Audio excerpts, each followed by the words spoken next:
Welcome to the Practice You podcast. My name is Elena Brower.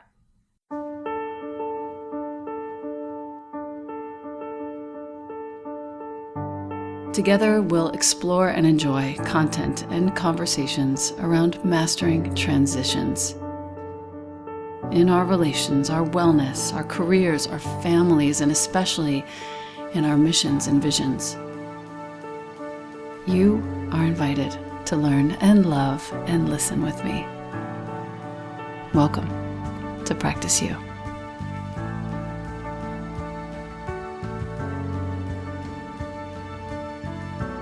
Welcome, my girl.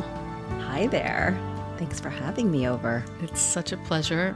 The great gift that I have today is Claudia Chan in my apartment. Claudia is the author of This Is How We Rise. She's the founder of the She Global Movement. She is one of my most impressive friends, I have to say. I would love for you to give us a little bit of a background on you and how this all began. Sure. So, I really never had intended on this career in the women's space, but I grew up in New York City. I went to an all-girls high school and then followed by Smith College, all-women's college, and also just had a very powerful, independent, entrepreneurial mom. So I'm Chinese and, of course, typical immigrant story. They came here with very little and had Chinese restaurants and just saw her really do it all, right? Like cook and clean and just drive the family and business, and were able to put us through private schools. And I just knew from a very young age that I wanted to be an entrepreneur and just dreamt of it. And around the late 90s, I, started my own company pretty quickly out of college, but a friend of mine and I, we saw this need for girls' night out shopping parties.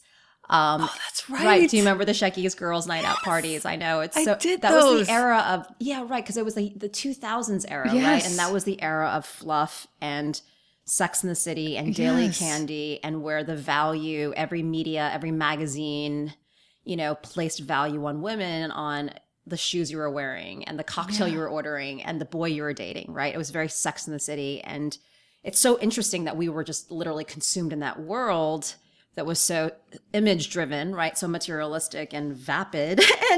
But it's really that was the 2000s era. And so I never even really wrapped my mind around that moment. I was so busy working. Right. And if you were a female picking up a magazine or reading an article or watching the television show, you were basically advertised. You need to be beautiful and skinny and have nice things and be in a relationship. I mean, that was really, it's just sort of the power of media, right? And the power of community and the content we surround ourselves with. In a hetero relationship, by the way. Yes, exactly. And really you become what you consume, right? Oh my God. And so I was brainwashed in all of that. And then I read Half the Sky in 2010. And I just started learning about the state of women and girls. Oh, Half the Sky, Nicholas Kristof. Yeah, and Cheryl Woodan. I mean, amazing. But it was just so shocking, and just started studying state of women and girls in the third world, developing countries, and then of course learning about the 4 atrocities of maternal mortality, sex trafficking, gender-based violence, all of it, and then started studying women in the US, and eating disorders were so high to self-esteem. Like I think it was like 2% of women could call themselves beautiful, and of course the pay gap and the workplace gaps for women. So just the aha moment of how is it that as a female, all women's schools, running a women's marketing platform, that I'm not thinking about these issues, and none of my girlfriends are talking about it. So of course we're not making progress, because you need women to drive change, to change those issues. So that was the first iteration of She Global, was the first She Summit conference.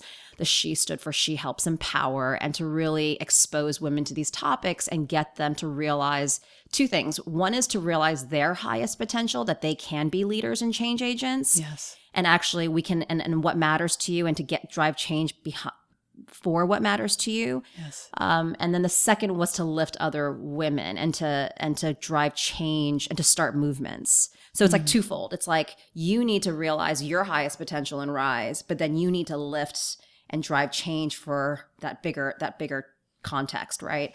So that was really always the first, that sort of the first part of She Global. And the idea was, if women are so powerful, and if you look at the potential of the unlimited power that we have, but yet most are not tapping into a fraction of it. At least that was back then. It was true back then. Yeah.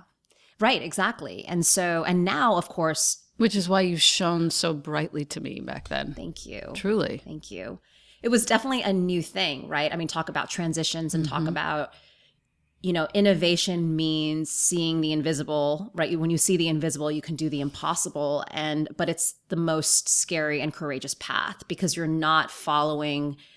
You're filling a hole or a void, but you're not following where everybody else is going. And I remember, leaving my company and starting something new, and all of my friends were, "What are you doing? Women's empowerment? You're interviewing women? Your women's conference?" Like, people just didn't really get it, And I feel like I'm always in that position where I always feel like I'm a little bit ahead of the movements, Be happy and for that. I'm always creating things that, people don't really understand fully yet. Right. And then it becomes like the big thing. Right. Be happy for that. That's where all of us should be. Yeah. And I think it's living in the discomfort, right? Living in that, but it's really hard. It's hard to stay immovable and stay in the discomfort. But it's also it's where you make the most change. Yeah. The first part of your book, when I was reading it, and you started talking about how to make social change, there needs to be 3 steps prior to that. And I thought, but social change, just get out there and start emailing and start talking and start boosting and sharing. The way that you put it, that spiritual growth has to precede personal growth. Personal growth has to precede leadership development, and leadership development is what leads to social change. You can't just go out there without first growing yourself spiritually. Can you speak to that? Yeah. So it's interesting because to lead change and to really take that to its potential.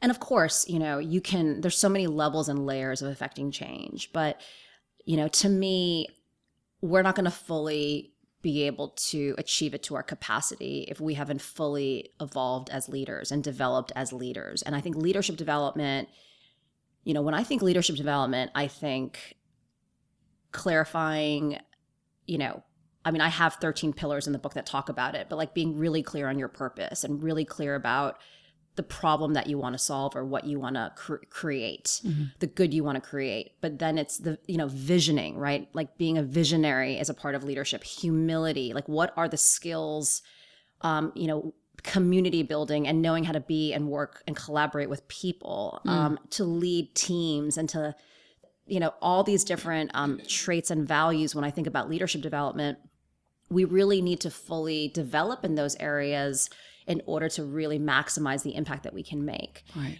But then, are you ready for that leadership development? Are you ready to do that when you haven't really sorted out your personal issues, right? Personal growth. And it's interesting too, because there's never an end point, right? And even like now, just the different phases and seasons of life as we all grow and rise into our next level and stages of potential, we're going to bump into new challenges and new things that are going to trigger stuff from childhood or trigger, reoccurring challenges or insecurities or bad habits. And you're like, where is this coming from? Like, I thought I worked this out already in my therapy or 10 years ago. And like new stuff pops up. And so we need to then be addressing and putting attention there.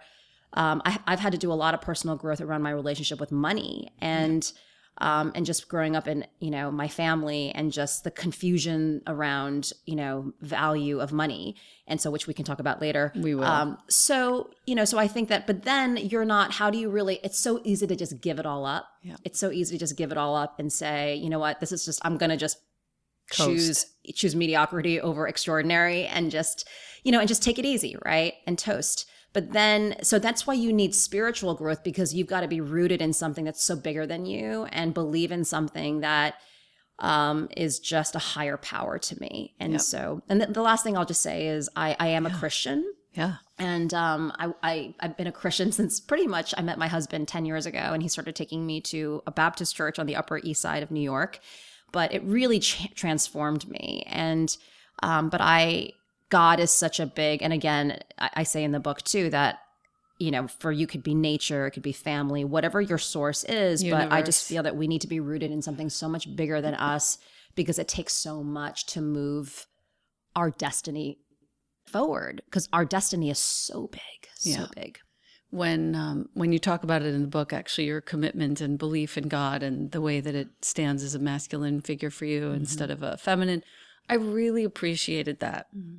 I like to hear how everyone defines things, and for me, I feel the same. And when you take it into, okay, this is what I think, and you can think this or that, I think people really appreciate that. Then we can move on from there. We have a mutual understanding. Boom. Yes. You talk about gender equality, and I love how you started, when you moved on in the book, you started with the need for women and men to collaborate together, and how that is not really yet happening. It feels like it's just starting to happen now, maybe. Can you speak to what prompted you to write about this? Because you write about it so articulately, and it seems so important. You even redefined what SHE meant at a certain point in the book. So it's interesting, because if you think about, really at the core, this is how we rise, and just my overall She Global platform, even though it started off with focusing on women, a few years ago, I changed it to She and He Empower. And now today, the She actually stands for she, he, and the equity of all people, because it's everyone, race, color, all aspects of diversity and inclusion. Very nice. But it's humanity, right? Humanity is made up of differences and different backgrounds. And so really the core my mission is to really inspire leaders and people to be change agents, and to drive change or try to take action to create a more equal world. So if you think about the traditional gender equality or women's movement, it was always women in many ways out there fighting for their rights, and women talking to women. And for so long, that's been the movement. But you can't, if the other half of the population's not in the room, we're only going to get so far. And that's been one of the challenges. Right. And so there's been a lot of the movement's evolved a lot. I think that, so I really, the beginning of the book is just wanting you to realize that we all share humanity. We all share the world that we live in. And the way that this humanity can be better is people need to be treated equally. So first part is I just want to convince you that you can be a leader and you can be a change agent. And then it's okay, well, what do you want to lead change in? And I talk about gender equality and the priority to lift women, because women are just, they experience more injustices and inequalities. But then I also talk about, the new men's movement. Right. Because as women are also rising, boys, and what is masculinity, the identity of boys and what it means to be a man is also in a transition. And so it's really to mobilize all people to see problems from where they are and to raise their hand to driving change for something. Yeah. Compassion, collaboration, and communication, you said, are our gifts, the feminine's gifts. If you had to define or name some of the masculine gifts, how would you? Yeah, I think that it's interesting too, because even when you think about, I do a lot of stuff with corporate America and big companies. And if you think about the traditional institutions that were ever created, the government, businesses, it was all very built on masculine traits. Yep. Of just being assertive and aggressive, and church and state don't show vulnerability. Like not multifaceted, leave not whole self to work. And so it is, a lot of it is not whole self to work. Yeah, exactly. You're not really bringing the masculine way isn't to bring your whole self to work. But again, that's the traditional right. When I think traditional masculine traits. And so. And I think social media, and of course, I feel like the 21st century is really the first feminine traits driven generation, where you have to be transparent today. Transparency wins, vulnerability wins. And so it's really feminine traits now that are starting to permeate structures out there in society. But it's a really interesting transitional time that we are in culturally. And the men actually, I don't want this to sound aggressive at all, but the men really do need to see the value in collaboration, communication, compassion. Yeah. It's the most important thing. And I think a lot of it, the problem though with the men's movement, and you and I are both raising boys, is that there's so many good men out there, yet, and they see and they are close to their wives or sisters or girlfriends, and they hear and they want to support, but they don't know how. And in a way, you can't just, hey, I want to like be a part of this women's group, or can I join that? Like they're also like women need to also invite them in. Yeah. And we also, the way that I call it also, there's a macro movement, right? So if you think about, Christine Turlington and her initiative around, maternal health, right? Every mother counts. Right. Where you talk about like all the different topical movements, right? Like empowering women in financial literacy, single moms. Women for women. Yeah. I mean, there's just, or like close the gender gap in STEM and girls, I mean, there's so many different issues out there, right? But women and people have started nonprofits, started campaigns, started initiatives, started businesses, and so women are starting things to convene other people around those specific conversations. Right. So what we need though is we need men to be like, hey, let's create a men's group to talk about women's issues. Hey, let's create a men's group to talk about women's vulnerability. Let's create a men's group to support, women that are going through XYZ. Or let's, we actually need remember for decades now, women's groups and organizations have been mobilizing, right? And have been being born. And we need that in the men's space now. And because men need forums to talk and share. I know that the millennial men, just naturally, and the Gen Z men generally are more transparent. Yes. And there's it's starting to happen. Right. But the older generation, we need it all. So yeah, it's starting to happen. My boyfriend and many of his friends are also involved in, there are a couple of great men's groups out there. There's one, Everyman. That's great. Yeah, I don't know that one. EVRYMAN. That's so great. Yeah. Yeah. And we need to drive more awareness to those things too, so that other men are like, wait, I want to be a part of that. What's that all about? Everyman is really cool because they also, at times when they worked at Wellspring, it was run by Sasha and his collaborator, Dan. So pardon me that I don't remember their names, but I'll put it in the show notes. They were running a group at Wellspring that included women. That's great. They did the exercise that they do with men, but with women as well. And the women were blown away. More gender equal countries are what we're looking for. More gender equal companies are what we're looking for. Yeah. And according to the research you had quoted, you said that gender diverse companies are actually rising in profits. Yeah. So basically, it's just all about how gender equality is just good for everyone. It's good for countries. It's good for companies. It's good for profits. It's good for the family. Yeah. Healthiest sharing household roles. Yeah. And I mean, there's a lot of research that shows just how the more men and women, again, are synergizing at home, the healthier the man is, right? It's like the less stress they have and longer life expectancy. Exactly. So, but yeah, there's tons and tons of research out there around how when you have more gender diverse and just overly diverse workplaces, that those companies perform better. Right.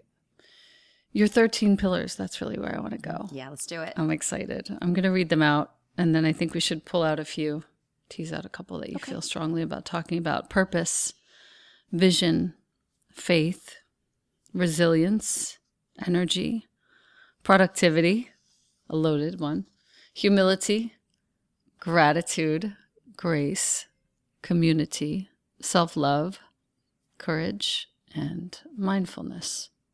Where should we go first? I'm going to do a little reading. Yeah, I think that I guess purpose is a good one to talk about, and then maybe go to just resilience, and because those challenges, man, just so serious, So and ongoing. So purpose to me, I think that it's just the fundamental place to start. And because I think the word is also really a loaded word because it's like, don't tell me to figure out my purpose. It's like been such a big word because people have lots of different purposes. And so I talk about holistic purpose in the book, which is I think that, and I think that it's really identifying holistic purpose. What is your purpose in your personal realm, which is to me, my family, my health, things are much more personal, right? My passion, what makes me happy, finances, those things, to what is my purpose in the social realm, Right. and what is going to impact others. Like so much of actually what being a Christian, Christianity has taught me, and just overall the premise of the book is that, if we live in a democracy, and if we want to continue to have the freedoms of a democracy, we cannot just sit back and not do anything, right, for the issues that are out there.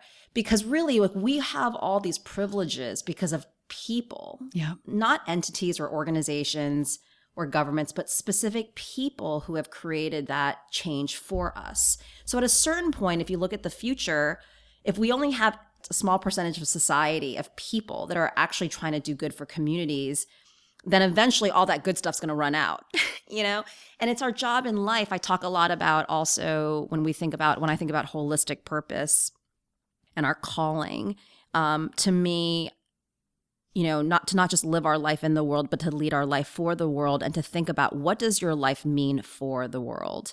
And so there's 7.3 billion people on the planet. I'm Claudia Chan. I'm one of those people. To me, God has a purpose for me.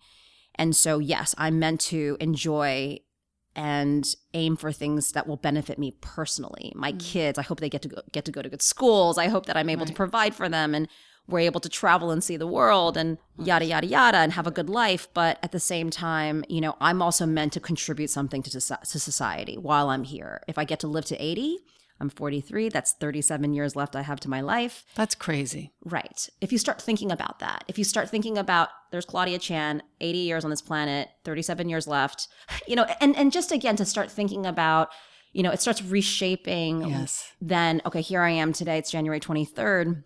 And what is my life about? And, what am I going to devote my life to? And what really matters, so that I can really focus my effort. And if I'm killing myself driving this one thing, and I'm like, oh, I just don't want to do this anymore, and this is just not fun, or this is just challenges getting too hard, I then then I have to have that affirmation and that faith in God that this has been called on me. I've been called to do this.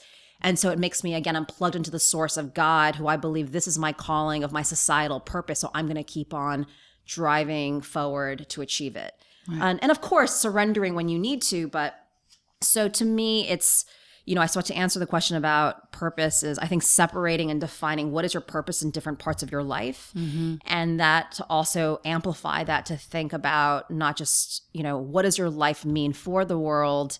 And really it's legacy too. Right? It's not just leadership development, it's legacy development. Like, what are you meant to do while you're here? And what are you leaving behind? Yes.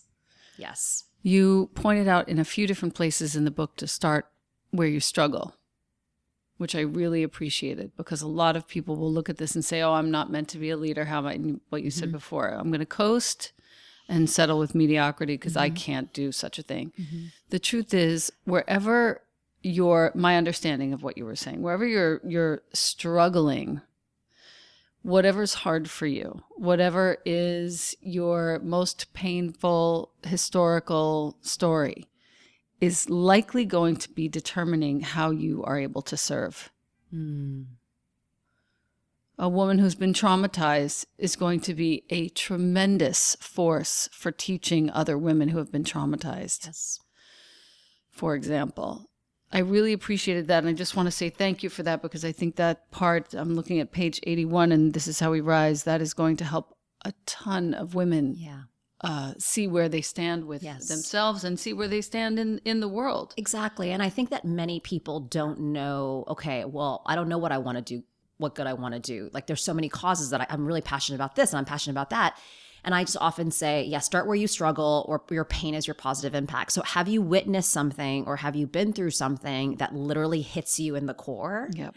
I think it's part that we're like, okay, like my husband was raised by a single mom, and he has this compassion for helping single mothers. And so that hits them in the heart, right? And so it could be so many different things. I mean, I've heard girls were like, we grew up poor, and so financial literacy to me is really important to me, and teaching young people how to do that, right? So everybody has that, but you know it when it hits you in the heart. But then it sort of goes into the vision chapter, which is like, okay, that's just what you want to solve and do good for, but then how are you going to do it? Because you could create a nonprofit, you could join a nonprofit, you can start writing. I mean, there's so many ways that we can use our talents and gifts.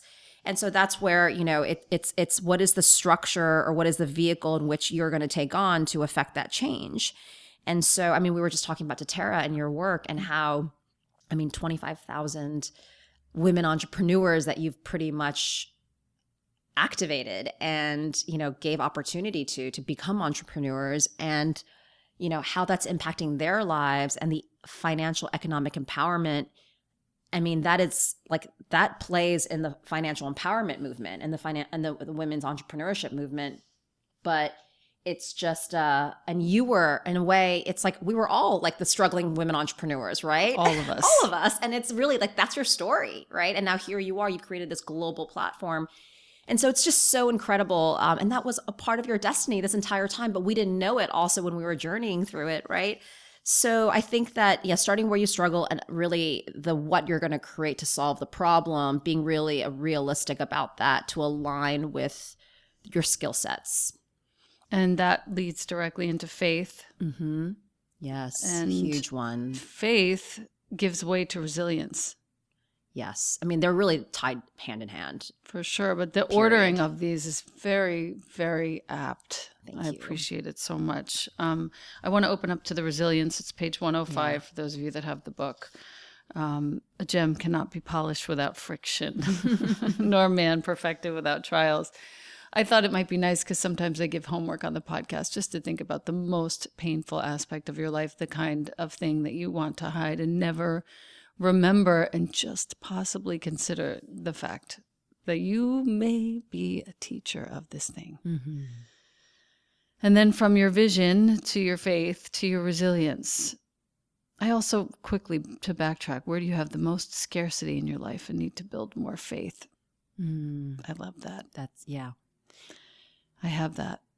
Me too. I have it in the love department. It's the funniest thing. It's so interesting. It's because of the history. Yes. Right? Yes. It's crazy how we're traumatized. Really, it's like trauma that, because we I feel like everybody might have, for some people it's love and relationships. For me, it's money. For others, it's self-worth. I mean, self-worth is sort of tied to everything, but it's because, we've gone through things in our past, and even though we intellectually know, it's so deep. What fears can you replace with faith was the other question under faith, which I really appreciated. Yeah. Resilience. When you choose to rise to your highest potential, you will naturally face more resistance and more obstacles. Raise your hand if that is true. That's just the law of physics. Right. And you go on to say that if you're climbing the mountain with a hard-to-reach destination in mind, there are more steps, more pressure in the ears, more storms to endure. Going further increases the risk of scrapes and even injuries. But as you rise, the rewards get more spectacular, and you develop more strength, agility, and resilience. That's why resilience is the fourth pillar. So talk about, I don't know, it's maybe so beautiful when you say it. You should have just I would have just killed if you did my audiobook. I love doing audiobooks. I've done a few. Gosh. Setbacks are an inevitable aspect of life. I'm hoping that if you're listening to this and you're feeling like you've just had so much resistance and so many obstacles, and you really love the sound of all of this, but no, not for you. I want you to know that the more resistance you feel and the more obstacles seem to be in your way, the more resilience you're building.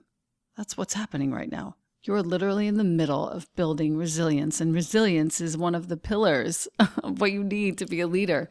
So any examples, any wisdom? Yeah, I wanted to add to that and say that I show sort of a graphic of a life mountain, and and I think that, right. And it's interesting how, I feel like we are we feel like we're making progress. So we're climbing up the mountain, and then, obstacles hit us, and then we think that we step backwards, right? We think we go down, but even though we do get hit in our life, and again, when we choose when we choose to be leaders and to do courageous things, and we choose to make impact and not have the safe and the mediocre and we choose extraordinary over ordinary, right? We're going to face more challenges. It's inevitable. But the thing is, when those challenges hit and you go down or you go back, you're still rising. You're still higher than you were yesterday, right? So it's just God's way, or the universe's or spirit's way of growing us and building us. And so obstacles to me, and I think of obstacle courses, but they build your resilience muscles, but they could be your courage muscles, perseverance, all of it. And I think that they can also direct you. It could be the universe or God, redirecting you or protecting you. I was late to our meeting today because there's a big corporate partner that we've had at She Global for multiple years that, all of a sudden is giving us a lot of different news, and our partnership just might be transitioning. And so it's a big chunk of our business. But I know that something is going to come out of this, right? That is meant to be, that's going to be the right thing for us. Yeah. And so you go through it. It sucks to go through it because you want it to flow. You want it to be easy, but then we're never really learning and we're never cultivating new skills if everything is just always so flowy and easy. Yeah. So it's multiple seasons that are going to make us deeper and more beautiful in what we know. And more mature. Yeah. Obstacles mature you. You brought in humility, patience, flexibility, gentleness, and vulnerability.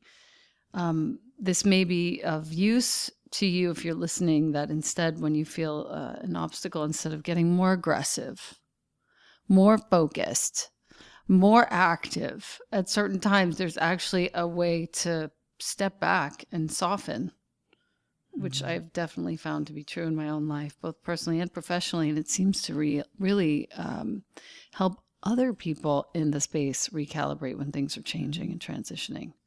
Well, it's interesting because when you had Vira Yoga, and back when Anusara Yoga was a thing. It was a thing. It was a big thing. And I mean, it was really, we know each other for so long. Right, I know. And the immersions, it feels like yesterday though to me, but I did like an immersion with Laura and Susanna. Basically, but one of the fundamental things that I learned that always stuck with me in building the first She Global was muscular and organic energy. Yes. Bless. And how the idea was like the first thing you do is to soften, right? It's like in every yoga pose. And so it is so true that certain times you do need to apply that muscular energy, and you do need to control it, and you do need to own it and like take that baby home, Yes. Or there are times where you just gotta be like, I'm surrendering now. This is just, and I think that in moments when we try to over control things and it continues to blow up and it continues to cause more stress, I mean, that is just clearly, you're like, okay, I'm going to just back off now. Back off. Yeah. Very good. We go from there to energy. Energy, the invisible messages exchanged between people. Yeah. It's just, I think it's just one of those things that people so undermine and don't value. But energy is so powerful and has so much force. Like if you want to get ahead in life and you want to form those partnerships or get new clients or, or meet someone romantically, and energy is and what we project. And it's just amazing how just to be cognizant and intentional about our smile, our facial expressions, the way we say things, and not just to say, oh, I'm going to just be who I am and that's it, but that to actually be intentional about it. I had a teacher once say that I should study my face when I'm walking down the street and I don't think anyone's looking at me. Mm. And sure enough, I started to see this kind of not such a nice face. Mm. I would walk by a window and just try and catch myself, and it wasn't the nicest. You say in the book on page 121 that attitude is the physical and verbal expression of one's energy. I appreciated that too, because I think people think, oh, attitude is always a negative thing. You have such an attitude, but really attitude is exactly what you choose. Mm-hmm. And if you have a positive energy, a positive attitude, you are going to be productive. That's it. It will happen. Yeah. You will positive produce. Attitude equals positive results. It truly is. Yeah. And it's amazing how we just forget these things too. Yeah. Again, I have to go back to it and I have to practice it. It's like exercise. It's your yoga practice. It's totally. You got to just keep on practicing it. And, but You truly do. I'm actually reading Neville Goddard right now. The Do you know? best. Oh gosh, about my just God, how the best. believe it in, and how, truly believing and imagining anything is possible based on what you imagine. But you have to imagine it to give it the opportunity for it to become real. Yep. So you are what you think. And, I think back to like, again, resilience and energy and all these things, and faith. It's like just staying in the positive and staying in the abundance. Yep. And like, you almost have to be like an Olympic trainer, like In your mind. in your mind. Yes. And I don't think people realize How important how it is. important that is and how that can transform your life. You have a meditation practice? I do. For me, it's more prayer and time with God. Beautiful. So That's really nice. my brain is I have so much going on in there. Yeah. So I can't just really sit and be quiet and focus on my breath. Got It's it. very challenging for me. Got it. Unless it's a guided meditation. But yeah, for me, it's like sometimes just verbal prayer. That's beautiful. What's nice is in the 13 pillars at this point, it sort of shifts from productivity over to humility. Mm-hmm. And then from humility follows the grace, gratitude, grace, community, self-love, courage, and mindfulness. At what point did you come up with these 13 pillars? And I'm very grateful for the flow of them, because I think we really do have to take everything by the horns and go. But we also do have to realize that at a certain point, as you just said, there needs to be humility. There needs to be a recognition of a higher force. There needs to be gratitude and grace. Yeah. And then you can cycle back over to courage and they dance. They're all intertwined. All of it is intertwined, and they all dance with each other. And it is, but it's interesting sometimes when I'm going through something, and I literally will just go through the 13, and I'll be like, oh, I'm doing really good on purpose and vision and but I'm really weak right now on energy. Like my energy sucked lately, and I'm not having any faith right now. Ooh. And so when you do a check like that, or which impacts my courage, yes, and it impacts my energy. So then I'm like, that is what, like, I need to be intentional about that this week. I need to meditate on that. I need to pray about that this week. So it is sort of a mind.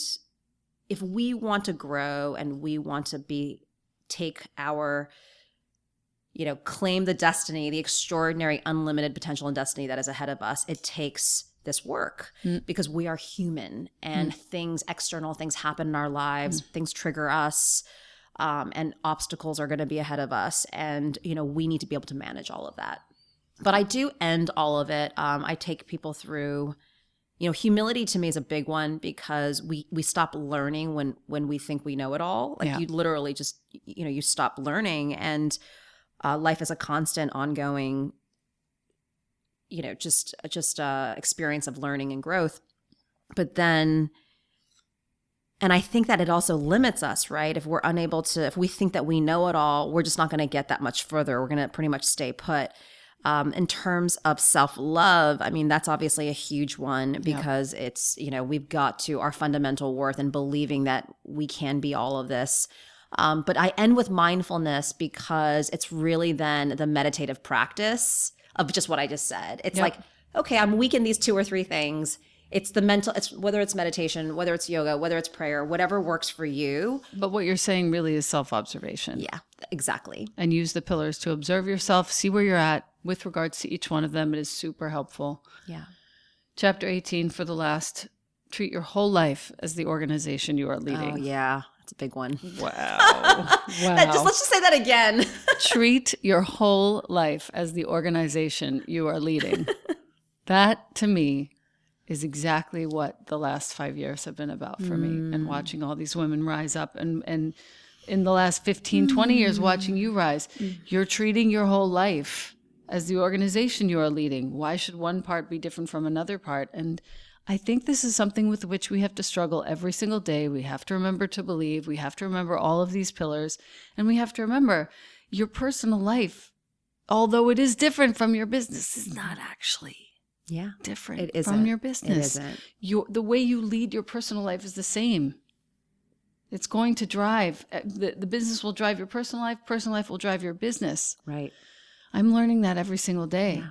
Remembering. It's whole life leadership. It's really, and again, back to leadership was really designed women have really not ever thought of themselves as leaders because you think, okay, that's a head of state. That's like the person that runs the company, who owns the business, and I think that, again, that's why we need, this feminine definition. And because of technology and all where we are in culture today, women have had all this opportunity. Entrepreneurship is an all-time high for women. And again, women are changing the game because they have to, raise kids, and they are really, you have to figure out how do you really integrate all those aspects of your life. So whole life leadership is thinking about, that's how I've been able to get it all done. I literally think of like, okay, these are all the departments or titles. Like I'm mom, I'm wife, I'm responsible for my own self-care and health, finances, my business, my team, right? So if you start, like, I probably have about 8 or 9 titles. Yeah. And so John also calls me chief social officer of the family because I'm also in charge of like just getting out with friends and having date nights. And but I think that when you start thinking of it that way, it is easier for you to manage everything more, right? It's an integration and it's wholeness as opposed to this is separate things. Exactly. And so I think that that's a way, and you have to invest money in all of it. Many women lean back and they give up that job because childcare is so expensive and the financial difference, they'd rather stay at home. But then you're really then giving up. Actually, not so much today, because today you can actually go back to work because every company is trying to get women back to work. And there's returnship programs. But, your confidence is often, and your identity is often impacted when you give up your work.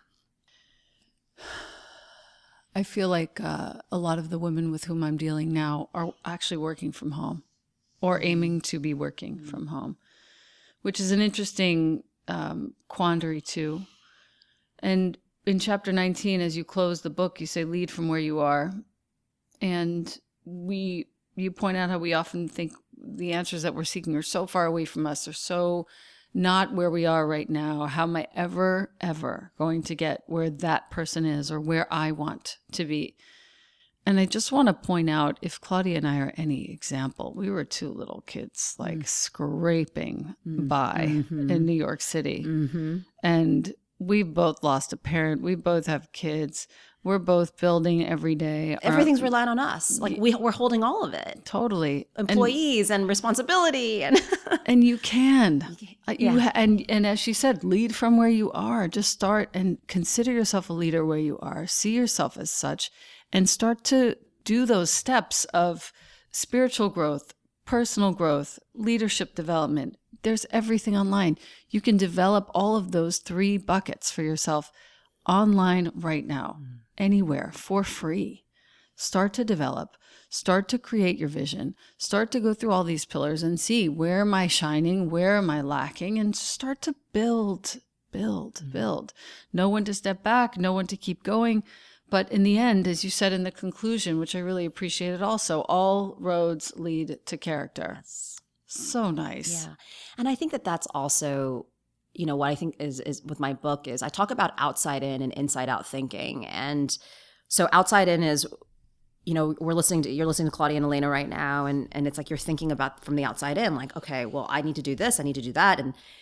But when you start thinking about, again, I'm just going to say God, but you can say universe or whatever is your source. But if there's somebody else looking at you, and again, you were to think, okay, there's Claudia, and what is she meant? Like, what is the being that she is going to represent, while she's here? Like, Earth is it's temporary.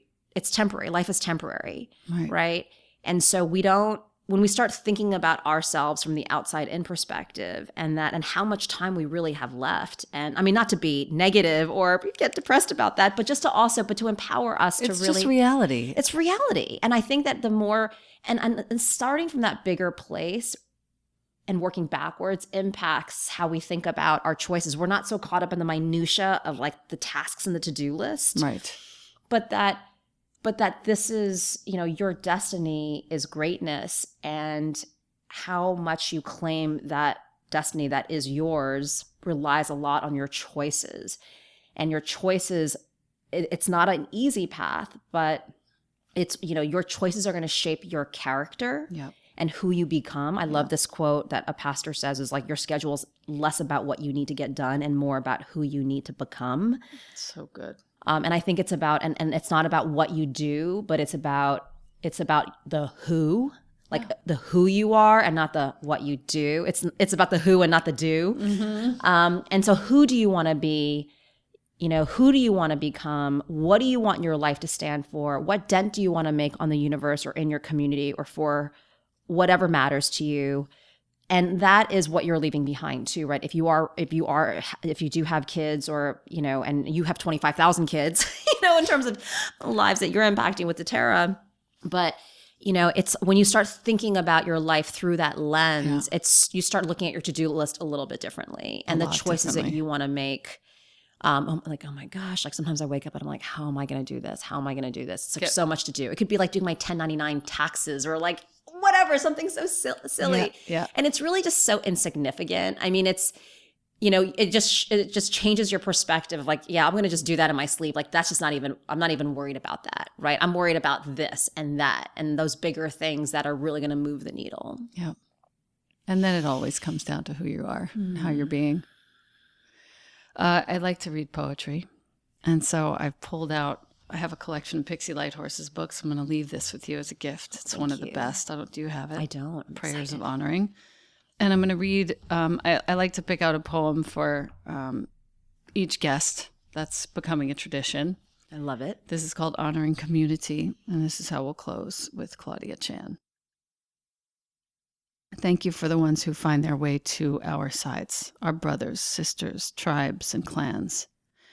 Thank you for the willingness to take care of one another and value our contributions as a whole. Help us to put the good of the whole before the good of the few. We need your support as we take the next steps to expand. Ease our fears and teach us to gather in a circle of equals. Remind us that a circle has no beginning and no end, and that nature contains innumerable examples of the beauty of co-leading and the sacred geometry of many parts working as one. Manage our defenses, diffuse our bombs, humble us so that we can tune into your divine frequency again and hear each other's joys and cries.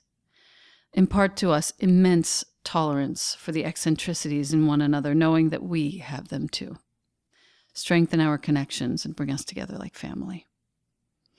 Remove our irrational fears of moving along the road together and allow us to look at all options for teaming up. Inspire in us the creativity required to dream outside of our insular boxes and single-family homes and instead meet up at the fireside to break bread together and spread our beautiful ideas out on the table like a feast. Lean us into one another's shoulders when we need a little care. Fill us with unassailable hope that our collaborations will yield great harvests. Humble our pace with patience for each other. Slow our progress when we need to take a break to truly appreciate it and understand the consequences. Clear our injuries so we can hear just what's being presented today. Teach us to barter and trade for what we need. Show us new ways of conducting community and commerce that benefit our higher purposes and our fellowship. Remind us that not so long ago our currency was simply trading our best work for someone else's to meet our needs. I'll stop there. So beautiful. So beautiful. That's for you. Community. I know. So powerful. So who you are. The one last thing that I think we promised the listener was the talk about money. And just briefly, what were a few of the driving forces that got you through your, let's say, relationship with money into one of abundance and literacy? Yeah, for me, it was, my parents grew up, from an aristocratic family in China. But then when Mao took over China, they lost a lot, grew up in Taiwan. When they came to America, it was just, again, that mindset of, Claudia, we're Chinese, we're yellow skin, we need to work harder.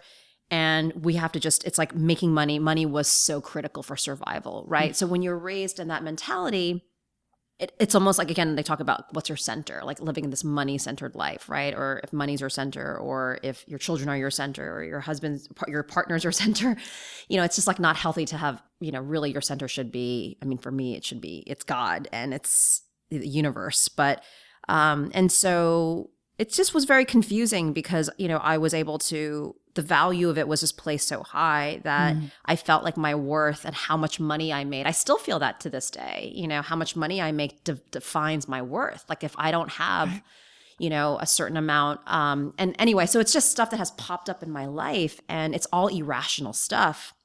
But it's crazy how even, if you are having like an argument with your partner, or a parent, or about something, right? And I look at like, oh, this argument is really not about this thing. It's really about money. It's really about my fears around money. Right. And so it's just amazing why, when you do look at those conflicts in your life or those massive fears or insecurities or concerns, but you're like, okay, but what am I really afraid of? Like, why does this bug me so much, right? Or why is this so hard in my life? And you look at like what the root of that is.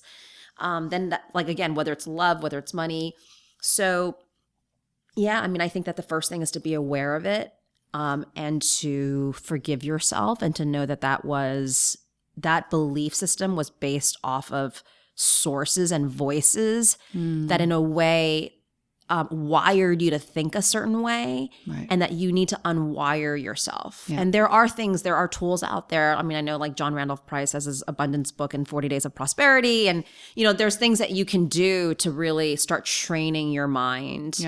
But in a way, it's like a neuro pathway, like, like, oh, this happens, ding, ding, ding, this is my fear. It triggers that fear. So just like, I think it's the acknowledgement and then forgiving yourself and just making this decision to create a new story, a new neuro pathway of belief. Yeah. But it takes work. It does take work. Did you read Kate Northrop's book, Money, A Love Story? I need to read that one. I know of her. Nice. Yeah. So nice. Yeah. It just has you go through a few exercises, the most potent of which is, what is your first memory of money? Yeah. And when I remember my mom sitting at the dining room table, the back of her, and I could see how she was frustrated from the back of her. And I could feel her frustration. And every now and again, she was typing more quickly at the time, it was an adding machine. And I always just felt this constriction around money. And it was until very, very recently that I believed that was the truth about money, the energy about money. And I slowly, over many years, had to unravel, just as you said, unwire and then rewire. Yeah. Unwire, all rewire. Of that. That's what it is. And now I see money as energy, money as a fluid force that comes through me and it goes back out. Yeah. And if I'm welcoming to it and I believe in its presence, it comes. And if I don't, it doesn't. Yeah. And that's it. One of the main exercises I think you can do if you're listening and wondering how on earth to get past it, just to start looking at the numbers every day.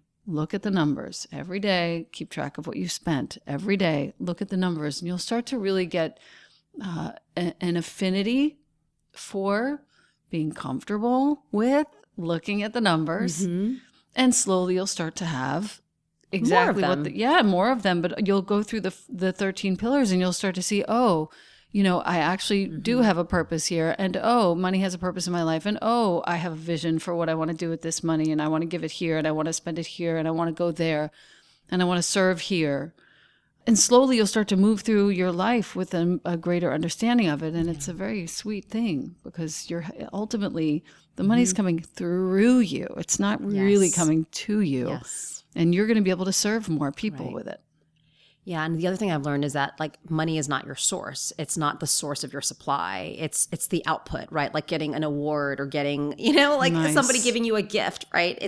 It's really like our source is energy. Our source is us, and and I think that it is. But I love that, and I've also been told too. The more you actually, I think so many of us don't want to look at that spreadsheet or don't want to look at the numbers because it's just stressful and you're like afraid of it. But the more you love it and the more you engage it, the more energy flows through you. Exactly. So yeah, I think that is great advice. Yeah. Thank you. Thank you. I could talk like this for a while. Might be the longest one we've had so far. I was going to say you did an amazing job taking me through the book because I love your book. I love your book. It's just so well written. This is how we rise, people. Claudia Chan. Thank you so much. Thank you. Such an honor.